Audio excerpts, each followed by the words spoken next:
Mohamed, we spoke with Roger Ferguson earlier this morning, and of course, in his many roles, he was also the former vice chair of the Federal Reserve, and just asked him about how the Fed's going to be looking at the market declines at this point.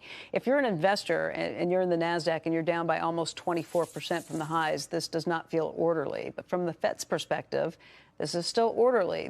They're able to have a liquid market. These are not technical issues that are hammering things that might raise their concerns. Do you think that there's any chance they would slow the rate hikes, or they look at this and say, that's okay, this is expected, and inflation is our bigger issue that we have to tackle right now, not a big sell-off in the market?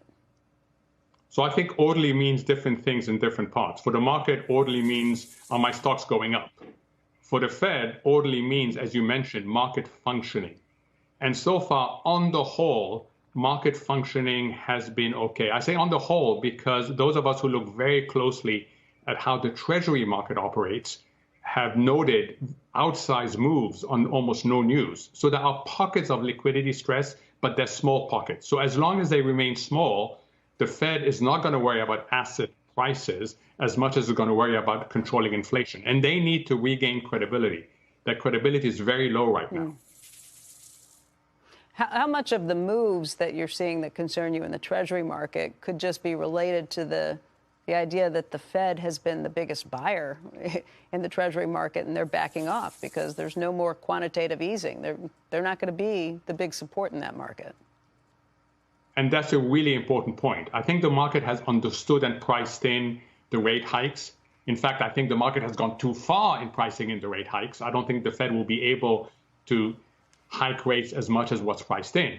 But what the market hasn't quite realized yet is the QT element, is the balance sheet reduction. Just to give you a sense of what's ahead of us.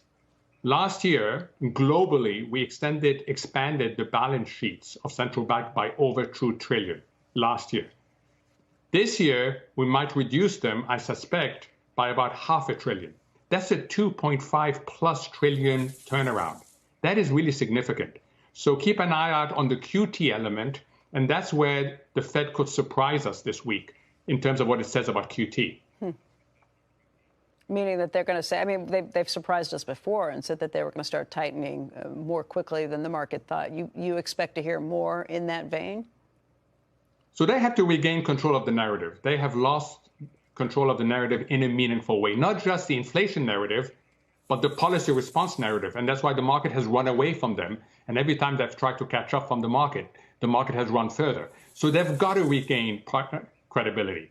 It involves two things. One, like what the ECB did last week, explain to us why you missed your inflation forecast so badly. And then the second thing is give us some guidance on the QT. How much per month? Starting when? I suspect it will start in June. I suspect they'll tell us maybe 50 billion, maybe up to 70 billion, but the market will want the pathway, and it's not clear to me that the Fed will supply that at this meeting. Shepard Smith here. Thanks for watching CNBC on YouTube.